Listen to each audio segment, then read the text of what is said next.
Welcome back students. Nirmal PG college की online classes में एक बार फिर से आपका हार्दिक स्वागत है। तो स्टूडेंट्स, कल की क्लास में हमने लास्ट टॉपिक पढ़ा था म्यू इफेक्टिव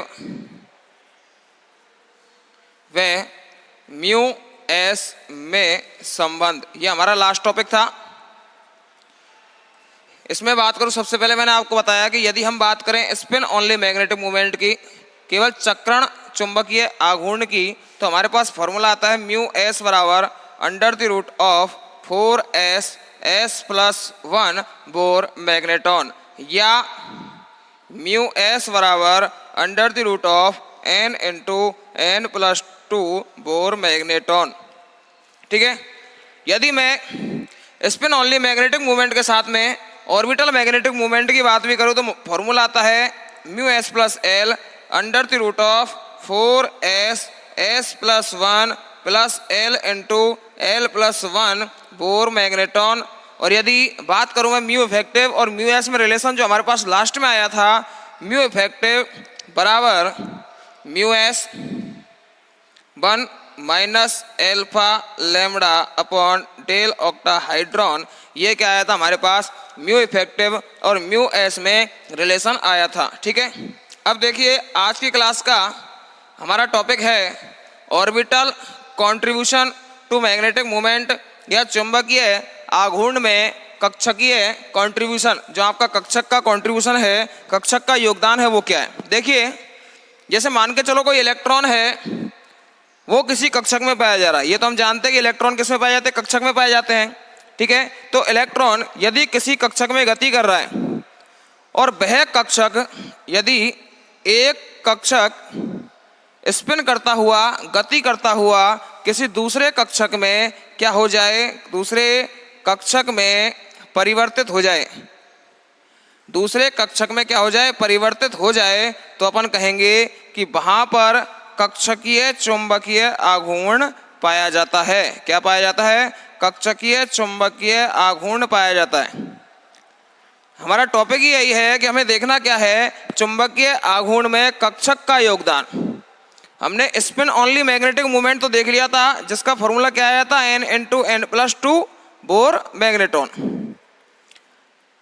अब हम ये देख रहे हैं कि किन परमाणुओं के लिए या किन यौगिकों के लिए तो कक्षकीय चुंबकीय आघूर्ण पाया जाएगा, किन के लिए कक्षकीय चुंबकीय आघूर्ण नहीं पाया जाएगा। तो देखिए, मैंने क्या बोला कि यदि कोई एक कक्षक जिसमें इलेक्ट्रॉन गति कर रहा है, वह कक्षक यदि किसी अन्य कक्षक में परिवर्तित हो सकता है, दूसरे कक्षक में कन्वर्ट हो सकता है, तो हम कहेंगे कि वहां पर कक्षकीय चुंबकीय आघूर्ण पाया जाएगा। और यदि कोई एक कक्षक किसी अन्य कक्षक में परिवर्तित नहीं हो पाता, तो हम कहेंगे कि वहां पर कक्षकीय चुंबकीय आघूर्ण क्या रहेगा, अनुपस्थित रहेगा। क्या रहेगा? अनुपस्थित रहेगा। वहां केवल क्या पाया जाएगा, ओनली चक्रण चुंबकीय आघूर्ण पाया जाएगा। केवल क्या पाया जाएगा, चक्रण चुंबकीय आघूर्ण पाया जाएगा। ठीक है। हमने कल की क्लास में देखा था कि चुंबकीय आघूर्ण दो प्रकार के होते हैं। कोई भी इलेक्ट्रॉन दो प्रकार की गति करता है, एक तो कक्षकीय गति और एक चक्रण गति। कक्षकीय गति के कारण जो चुंबकीय आघूर्ण उत्पन्न होता है वो होता है कक्षकीय चुंबकीय आघूर्ण, और जो इलेक्ट्रॉन गति के कारण, चक्रण के कारण जो चुंबकीय आघूर्ण उत्पन्न होता है वो होता है आपका चक्रण चुंबकीय आघूर्ण। ठीक है। अब देखिए, मैंने क्या बोला कि यदि कोई इलेक्ट्रॉन किसी कक्षक में गति कर रहा है और वह कक्षक अन्य कक्षक में परिवर्तित होने का गुण रखता है, तो वहां पर कक्षकीय चुंबकीय आघूर्ण पाया जाएगा।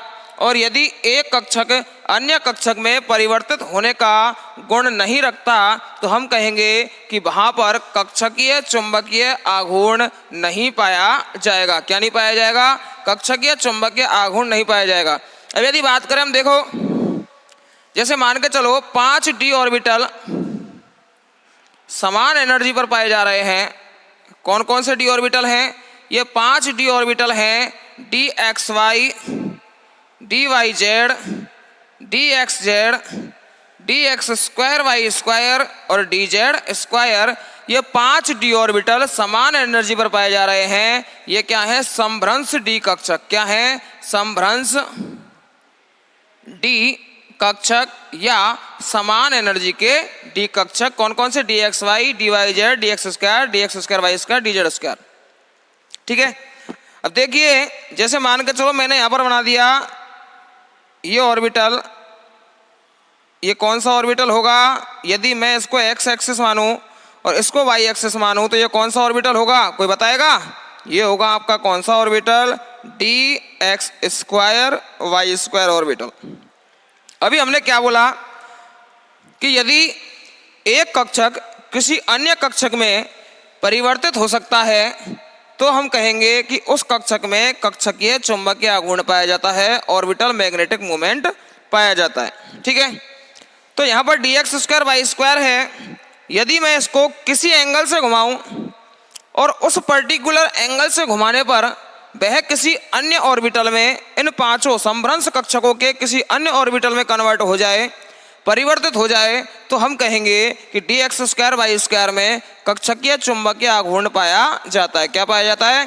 कक्षकीय चुंबकीय आघूर्ण पाया जाता है। देखिए, ये जो हमारे पास d x square Y square orbital है, यदि मैं इसको 45 डिग्री एंगल से घुमा दूं, 45 डिग्री एंगल से मतलब क्या है कि ये वाई एक्सिस और ये एक्स एक्सिस, ये कितना एंगल है? 90 डिग्री।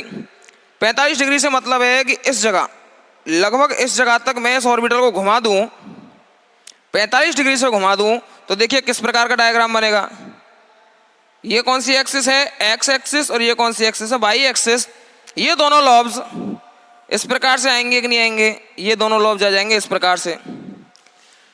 ठीक है। ये दोनों लॉब्स इस प्रकार से आ जाएंगे और ये जो 2 लॉब्स हैं ये भी इस प्रकार से घूमेंगी 45 डिग्री के एंगल पर, तो ये दोनों लॉब्स किस प्रकार से आ जाएंगे? इस प्रकार से। That's clear. इसमें तो कोई कंफ्यूजन नहीं है। अब इस स्ट्रक्चर को देखकर आप ये बताइए पहले कि ये जो स्ट्रक्चर सामने आई है, ये स्ट्रक्चर कौन से ऑर्बिटल की है? तो हम जानते हैं कि बिटवीन द एक्सिस, एक्सिस के मध्य में ऑर्बिटल पाए जा रहे हैं। इसका मतलब या तो ये डी एक्स वाई है, या डी वाई जेड है, या डी एक्स जेड है। चूंकि यहाँ पर बात एक्स और वाई एक्सिस की हो रही है, इस वजह से यह ऑर्बिटल कौन सा है? डी एक्स वाई ऑर्बिटल है। इसका मतलब क्या हुआ कि यदि D x square Y square orbital को 45 डिग्री के एंगल से घुमा दिया जाए तो हमारे पास कौन सा ऑर्बिटल आ जाता है? डी एक्स वाई ऑर्बिटल आ जाता है। मतलब एक कक्षक दूसरे कक्षक में परिवर्तित हो सकता है। अतः हम कहेंगे कि D x square Y square और डी एक्स वाई दोनों ऑर्बिटल्स, दोनों में क्या पाया जाता है? ऑर्बिटल मैग्नेटिक मूवमेंट पाया जाता है, कक्षकीय चुंबकीय आघूर्ण पाया जाता है। ठीक है। यहाँ पर मैंने ऐसा क्यों बोला कि D x square Y square और डी एक्स वाई दोनों में, जबकि हमने घुमाया तो केवल D x square Y square को है। यदि मैं इस डी एक्स वाई को वापस से 45 डिग्री के एंगल पे घुमा दूं उल्टा, तो क्या हम इस ऑर्बिटल को प्राप्त कर सकते हैं क्या? बिल्कुल प्राप्त कर सकते हैं। इस ऑर्बिटल को वापस से प्राप्त हम कर सकते हैं। अतः हम कहेंगे कि ये दोनों ही ऑर्बिटल क्या हैं? दोनों ही ऑर्बिटल एक दूसरे में इंटरचेंज हो सकते हैं, इसलिए इन दोनों में ही क्या पाया जाएगा? ऑर्बिटल मैग्नेटिक मोमेंट पाया जाएगा। ठीक है। अब ये ऑर्बिटल है, यदि मैं इसको 90 डिग्री से घुमा दूं जेड एक्सिस पर, कौन सी एक्सिस पर? जेड एक्सिस पर। यदि इस ऑर्बिटल को जेड एक्सिस पर 90 डिग्री एंगल से घुमा दिया जाए तो पहले तो इमेजिन कीजिए, जैसे मान के चलो कि ये आपकी एक्स एक्सिस, ठीक है, और ये आपकी वाई एक्सिस, ये आपकी एक्स एक्सिस और ये आपकी वाई एक्सिस, ऐसा ही है ना? X axis X axis, Y axis Y axis. ठीक है। और जो जेड एक्सिस पाई जाएगी वो इस प्रकार से आगे से पीछे की ओर निकलेगी। इस प्रकार से क्या पाई जाएगी? जेड एक्सिस पाई जाएगी। 3 एक्सिस पाई जा रही हैं। अब मैंने क्या बोला, देखिए यहाँ पर ऑर्बिटल लोब्स क्या पाई जा रही हैं? बिटवीन द एक्सिस पाई जा रही हैं, एक्स और वाई एक्सिस के बीच में पाई जा रही हैं।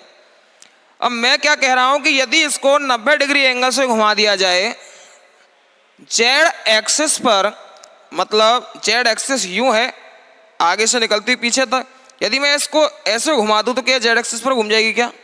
यदि इन दोनों ऑर्बिटल्स को मैं इस प्रकार से घुमा दूं तो क्या जेड एक्सिस पर घूम जाएगी क्या? बिल्कुल, ये जेड एक्सिस पर घूम जाएगी।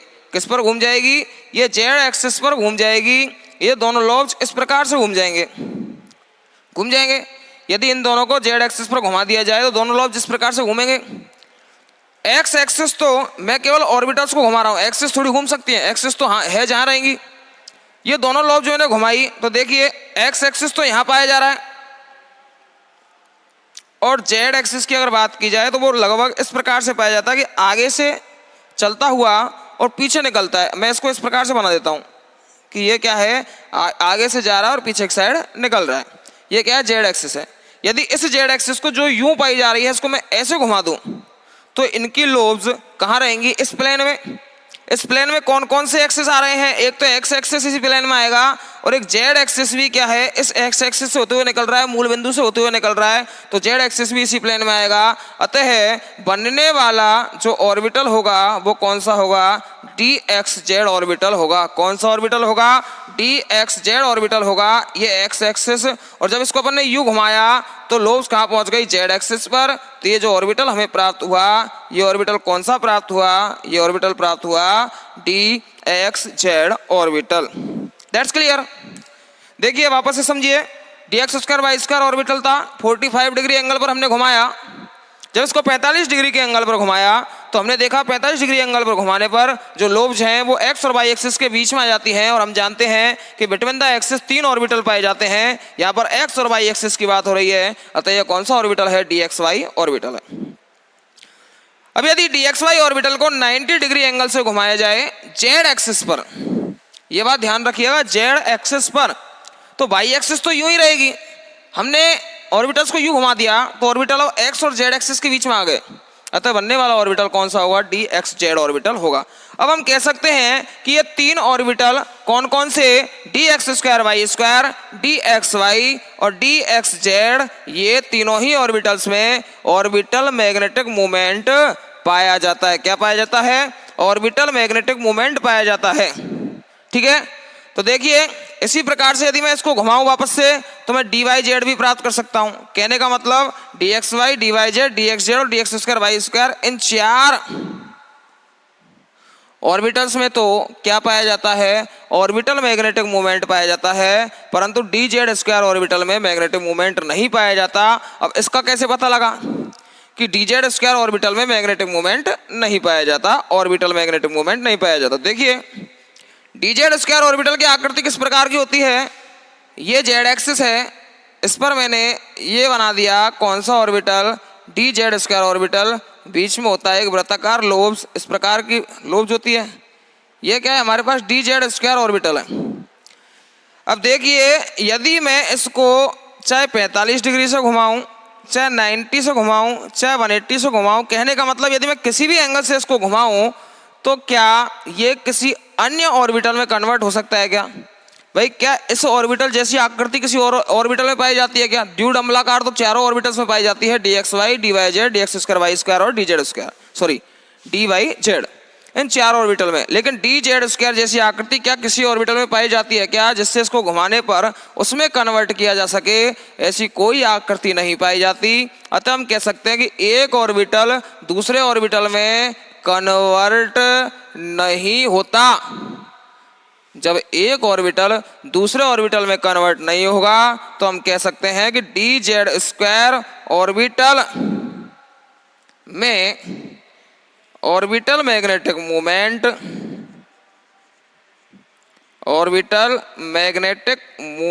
नहीं पाया जाता। क्या नहीं पाया जाता? इसमें ऑर्बिटल मैग्नेटिक मूवमेंट नहीं पाया जाता है। यहां पर केवल क्या पाया जाएगा? यहां पर केवल पाया जाएगा स्पिन ओनली मैग्नेटिक मूवमेंट। ठीक है, अब देखिए, अब मैं बात करूं टेट्राहेड्रल कॉम्प्लेक्स और ऑक्टाहेड्रल कॉम्प्लेक्स की। स्प्लिटिंग के बाद क्या होता है? मैं यहां पर बात कर रहा हूं टेट्राहेड्रल कॉम्प्लेक्स, वही 5 ऑर्बिटल जैसे ही लिगेंड अप्रोच करेंगे टेट्राहेड्रल कॉम्प्लेक्स में क्या होगा, T2 ऑर्बिटल हाई एनर्जी पर और E ऑर्बिटल लो एनर्जी पर आ जाएंगे। E ऑर्बिटल कहाँ जाएंगे, लो एनर्जी पर आ जाएंगे। ये किसकी बात कर रहे हैं हम, टेट्राहेड्रल की। यहां पर ये कौन कौन से ऑर्बिटल हैं, dxy, dyz, dxz, dx2y2 और dz2। स्प्लिटिंग के बाद ये कौन से ऑर्बिटल हैं, dx2y2 और dz2। ठीक है, और ये कौन से ऑर्बिटल, dxy, dyz और dxz। ये टेट्राहेड्रल की बात। यदि मैं ऑक्टाहेड्रल की बात करूं तो वही 5 समभ्रंश कक्षक पाए जा रहे हैं। जब इनकी स्प्लिटिंग होगी लिगेंड फील्ड की उपस्थिति में तो ऊपर तो आ जाएगा Eg ऑर्बिटल, कौन सा, Eg ऑर्बिटल, और नीचे आएगा T2g ऑर्बिटल। कौन सा ऑर्बिटल, T2g ऑर्बिटल। वही कक्षक की बात करें तो वही dxy, dyz, dxz, dx2y2 और dz2। और T2g की बात करें तो dxy, dyz, dxz।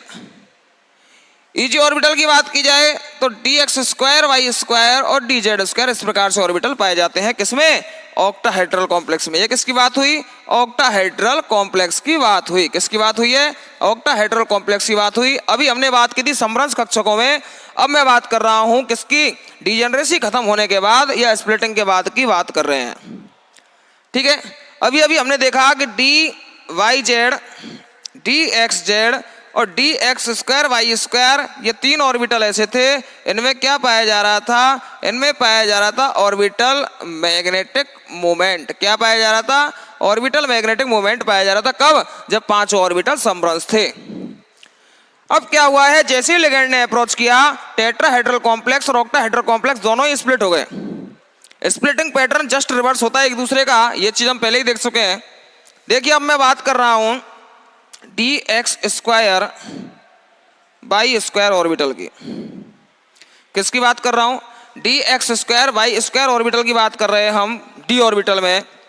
dx2y2 orbital के समभ्रंश कौन सा कक्षक है, dz2। क्या dxy, dyz और dxz समभ्रंश कक्षक है का, नहीं, ये समभ्रंश कक्षक नहीं है। समभ्रंश कक्षक कौन सा है, समभ्रंश कक्षक केवल और केवल है dx2y2 के dz2। dz2 समभ्रंश कक्षक है, अतः हम कह सकते हैं कि क्या dz2 में dx2y2 को कन्वर्ट किया जा सकता है क्या। अभी अभी हमने देखा कि dz2 ऐसा ऑर्बिटल है जिसमें कक्षकीय चुंबकीय आघूर्ण नहीं पाया जाता, वह किसी अन्य ऑर्बिटल में कन्वर्ट नहीं होता है। जब वह किसी अन्य ऑर्बिटल में कन्वर्ट नहीं होगा, इसका मतलब ना तो dx2y2 dz2 में कन्वर्ट हो सकता है और ना ही dz2 dx2y2 में कन्वर्ट हो सकता है। चाहे वो आप ऑक्टाहेड्रल की बात करो और चाहे टेट्राहेड्रल की बात करो, क्योंकि टेट्राहेड्रल ऑक्टाहेड्रल दोनों में dx2y2 dz2 साथ साथ पाए जाते हैं। अतः हम कह सकते हैं कि स्प्लिटिंग के बाद dx2y2 जो ऑर्बिटल है इसमें ऑर्बिटल मैग्नेटिक मूवमेंट नहीं पाया जाता। क्या नहीं पाया जाता, इसमें ऑर्बिटल मैग्नेटिक मूवमेंट नहीं पाया जाता है। कब, स्प्लिटिंग के बाद।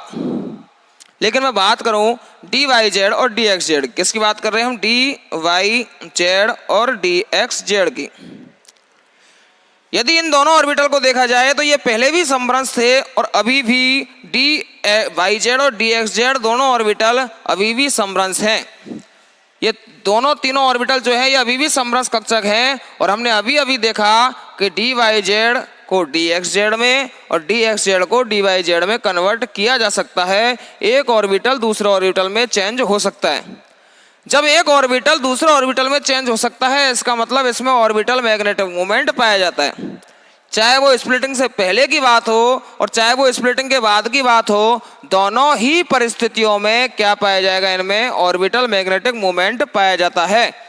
लेकिन यदि बात करें हम किसकी, यहाँ पर बात की जाए केवल और केवल dx2y2 ऑर्बिटल की, तो हम अच्छी तरीके से जानते हैं कि dx2y2 ऑर्बिटल को dz2 ऑर्बिटल में कन्वर्ट नहीं किया जा सकता जब इसको एक ऑर्बिटल को दूसरे ऑर्बिटल में कन्वर्ट नहीं किया सकता। अतः हम कह सकते हैं कि dx2y2 ऑर्बिटल में स्प्लिटिंग के बाद क्या नहीं पाया जाता, ऑर्बिटल मैग्नेटिक मोमेंट नहीं पाया जाता। केवल क्या पाया जाता है, केवल और केवल पाया जाता है स्पिन ओनली मैग्नेटिक मोमेंट। क्या पाया जाता है? स्पिन ओनली मैग्नेटिक मोमेंट पाया जाता है। ठीक है, अब देखिए यदि अष्टफलकीय संकुलों में बात की जाए, अष्टफलकीय संकुलों में ऐसा कौन कौन से विन्यास हैं, ऐसे कौन कौन से कॉम्प्लेक्स हैं जिनमें ऑर्बिटल मैग्नेटिक मोमेंट पाया जाता है, और ऐसे कौन कौन से विन्यास हैं जिनमें ऑर्बिटल मैग्नेटिक मोमेंट नहीं पाया जाता। किसके लिए बात कर रहा हूं? ऑक्टाहेड्रल कॉम्प्लेक्स के लिए, अष्टफलकीय संकुलों के लिए। तो एक चीज सुनिएगा कि यदि हमें यह पता लगाना है कि इसमें ऑर्बिटल मैग्नेटिक मोमेंट पाया जाता है या ऑर्बिटल मैग्नेटिक मोमेंट नहीं पाया जाता, तो इसके लिए हमें इसकी टर्म्स पता होनी चाहिए, इसकी स्प्लिटिंग पता होनी चाहिए। यहाँ पर आगे जाके जो ईजी कक्षा है वो भी स्प्लिट होता है, T2G कक्षा वो भी स्प्लिट होता है, पर इतना आपके सिलेबस में नहीं है, ये सब MSc के सिलेबस में है। इस वजह से मैं आपको डायरेक्ट बता रहा हूँ कि कौन कौन से ऐसे कॉम्प्लेक्स होंगे, कौन कौन से ऐसे विन्यास होंगे जिनमें ऑर्बिटल मैग्नेटिक मोमेंट पाया जाता है। यहाँ पर ऑर्बिटल मैग्नेटिक मोमेंट पाए जाने से मतलब ऐसा नहीं है कि केवल ऑर्बिटल मैग्नेटिक मोमेंट पाया जाता है। इसका मतलब है कि स्पिन ओनली मैग्नेटिक मोमेंट के साथ, स्पिन मैग्नेटिक मोमेंट के साथ ऑर्बिटल मैग्नेटिक मोमेंट भी पाया जाता है। अतः यहाँ पर दोनों ही मैग्नेटिक मोमेंट पाए जाएंगे। ठीक है, तो कौन कौन से ऑर्बिटल होंगे? D1, D2, D6 और D7 उच्च चक्रण संकुल, उच्च चक्रण संकुल, या हम इसको बोल सकते हैं high spin complex, high spin complex. ये ऐसे कॉम्प्लेक्स होंगे जिनमें क्या पाया जाता है? कक्षकीय चुंबकीय आघूर्ण, ऑर्बिटल मैग्नेटिक मोमेंट पाया जाता है। यदि मैं बात करूं D4 और D5 निम्न चक्रण संकुल, निम्न चक्रण संकुल, या मैं कह सकता हूं लो स्पिन कॉम्प्लेक्स की, तो D4 और D5 लो स्पिन कॉम्प्लेक्स में भी ऑर्बिटल मैग्नेटिक मोमेंट पाया जाता है। तो ये ऐसे 6 विन्यास हैं जिनमें क्या पाया जाता है? इनमें ऑर्बिटल मैग्नेटिक मोमेंट पाया जाता है। ये आपको याद ही करना पड़ेगा, ठीक है, क्योंकि इसको अगर डिटेल से बताया जाए तो इसके अकेले के लिए 2-3 क्लासेस चाहिएंगी।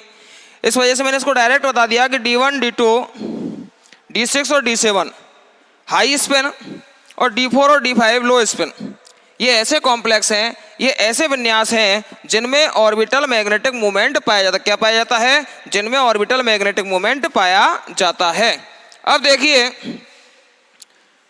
हम जानते हैं कि जब स्पिन ओनली मैग्नेटिक मोमेंट के साथ ऑर्बिटल मैग्नेटिक मोमेंट पाया जाता है तो उसका फॉर्मूला होता है म्यू एस प्लस एल बराबर under the root of 4s s plus 1 plus L into L plus 1, ये फॉर्मूला होता है।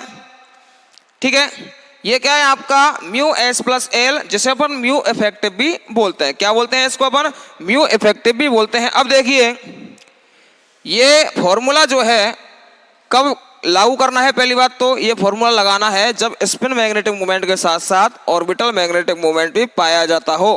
कहने का मतलब D1, D2, D6 और D7 हाई स्पिन कॉम्प्लेक्स के लिए और D4 व D5 लो स्पिन कॉम्प्लेक्स के लिए ये फॉर्मूला क्या होगा? एप्लीकेबल होगा। इस फॉर्मूले को लगाया जा सकता है। ठीक है, और इसके अलावा एक और फॉर्मूला होता है जब कक्षकीय चुंबकीय आघूर्ण पाया जाता है, तब देखिए वो फॉर्मूला आता है G into under the root of J into J plus 1। क्या फॉर्मूला आता है? G into under the root of J into J plus 1। ये क्या पाया जाता है? म्यू या चुंबकीय आघूर्ण ज्ञात करने का सूत्र पाया जाता है। क्या पाया जाता है? चुंबकीय आघूर्ण ज्ञात करने का सूत्र पाया जाता है। अब देखिए G बराबर क्या होता है? यहाँ पर G बराबर होता है 1 plus J into J plus 1 plus S into S plus 1 minus L into L plus 1 बटे 2J इंटू J प्लस 1। ये क्या है? G का मान है, और G को कहा जाता है यहाँ पर लेंडे स्प्लिटिंग फैक्टर क्या कहा जाता है? लिंडे स्प्लिटिंग फैक्टर कहा जाता है। किसको? जी को।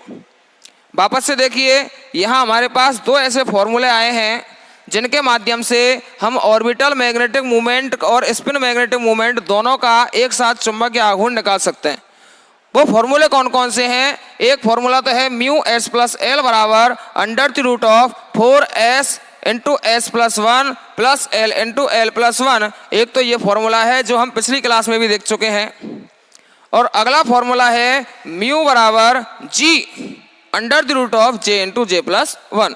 यहाँ पर जी की बात की जाए तो जी क्या है? यहाँ पर लिंडे स्प्लिटिंग फैक्टर है और लिंडे स्प्लिटिंग फैक्टर को ज्ञात करने का सूत्र है जी बराबर 1 प्लस जे इंटू जे plus one plus S into S plus one minus L into L plus one वटे 2j इंटू जे प्लस वन। ये हमारे पास फॉर्मूला है। जी की वैल्यू ज्ञात करके आप जी का मान यहाँ रखें और उसके बाद क्या ज्ञात कर सकते हैं? हम म्यू ज्ञात कर सकते हैं। ठीक है, अब हमें एस किस प्रकार से ज्ञात करना है, जे किस प्रकार से ज्ञात करना है और एल किस प्रकार से ज्ञात करना है, ये सारी चीज़ें हम पिछली क्लास में देख चुके हैं। ठीक है, हमें पता है कि एल का फॉर्मूला क्या होता है, एस का फॉर्मूला क्या होता है और जे का फॉर्मूला क्या होता है, जे किस प्रकार से ज्ञात किया जाता है। हालांकि आपके सिलेबस की बात की जाए तो आपके सिलेबस में mostly spin only magnetic movement ही है और केवल उसी से सवाल पूछा जाता है। यदि इस टॉपिक से सवाल पूछा जाएगा तो वो केवल थ्योरेटिकल होगा कि orbital contribution to magnetic movement को स्पष्ट कीजिए। चुंबकीय आघूर्ण के योगदान को आपको क्या करना है? कक्षक में चुंबकीय आघूर्ण के योगदान को बताना है। ठीक है, अब देखिए यहाँ से यदि जे की बात की जाए तो जे क्या है? आपका कुल कोणीय संवेग, एस क्या है? स्पिन कोणीय संवेग और एल क्या है? यहाँ पर कक्षक कोणीय संवेग। ठीक है, ये तीन बता चुका हूँ। इनके मान निकालने हैं, इस फॉर्मूले में पुटअप करने हैं, उसके बाद हमारे पास आएगा जी का मान। जी का मान निकालने के बाद उस जी के मान को पुटअप करना है इस फॉर्मूले में, उसके बाद क्या आएगा? हमारे पास म्यू का मान आएगा। अब देखिए दो फॉर्मूले हमारे पास आ चुके हैं। अब हम कैसे पता लगाएं कि हमें कब कौन सा फॉर्मूला काम में लेना है? तो देखिए कल हमने पढ़ी थी L S coupling. L S coupling होती है दो प्रकार की। यदि वीक एल एस कपलिंग है, यदि एल एस कपलिंग कैसी है? वीक है, वीक एल एस कपलिंग पाई जा रही है, उस समय हमें फॉर्मूला काम में लेना है ये वाला। और यदि स्ट्रॉन्ग एल एस कपलिंग पाई जा रही है, मजबूत एल एस कपलिंग पाई जा रही है, तो स्ट्रॉन्ग एल एस कपलिंग के केस में हमें फॉर्मूला लेना है कौन सा वाला? ये वाला काम में लेना है। अभी वीक एल एस कपलिंग क्या होती है, स्ट्रॉन्ग एल एस कपलिंग क्या होती है, ये सारी चीज़ें अपन नेक्स्ट क्लास में देखेंगे। इस क्लास में आप इतना देखिए कि वीक एल एस कपलिंग के लिए ये वाला फॉर्मूला काम में लेंगे और स्ट्रॉन्ग एल एस कपलिंग के लिए ये वाला फॉर्मूला काम में लेंगे। वीक एल एस कपलिंग पाई जाती है आपकी फर्स्ट ट्रांजिशन सीरीज में। क्या पाई जाती है? फर्स्ट ट्रांजिशन सीरीज में वीक एल एस कपलिंग पाई जाती है। लेकिन अगर बात की जाए स्ट्रॉन्ग एल एस कपलिंग की, किसकी बात की जाए? स्ट्रॉन्ग एल एस कपलिंग की, तो स्ट्रॉन्ग एल एस कपलिंग किस में पाई जाती है? स्ट्रॉन्ग एल एस कपलिंग पाई जाती है एक तो लैंथेनाइड, किसमें? लैंथेनाइड, और भारी एक्टिनाइड, जो वजनदार या भारी एक्टिनाइड होती हैं उनमें क्या पाई जाती है? स्ट्रॉन्ग एल एस कपलिंग पाई जाती है। अतः हम कह सकते हैं कि फर्स्ट ट्रांजिशन सीरीज के लिए जो फॉर्मूला हम काम में लेंगे वो फॉर्मूला होगा mu S plus L under the root of 4s into S plus one plus L into L plus one. कब? जब एल एस कपलिंग कमजोर होगी, वीक होगी। ठीक है, और जब एल एस कपलिंग मजबूत होगी उस समय हमें काम में लेना है म्यू बराबर G into under the root of J into J plus one. G का मान ज्ञात करना है 1 प्लस जे इंटू जे plus one plus S into S plus one minus L into L plus one upon 2j into जे plus one. इससे हमें जी का मान निकाल के इस फॉर्मूले में पुटअप करना है। जी क्या है? Linde splitting factor. हमारे पास म्यू का मान प्राप्त हो जाएगा। ठीक है, अभी वीक एल एस कपलिंग क्या होती है, स्ट्रॉन्ग एल एस कपलिंग क्या होती है, हालांकि हमारे सिलेबस में नहीं है, लेकिन फिर भी मैं आपको अगली क्लास में थोड़ा थोड़ा बता दूंगा कि कब तो वीक एल एस कपलिंग होगी और कब स्ट्रॉन्ग एल एस कपलिंग होगी। ठीक है, आज की क्लास में हम इतना ही पढ़ेंगे। नेक्स्ट क्लास में आगे का टॉपिक देखते हैं। बहुत बहुत धन्यवाद।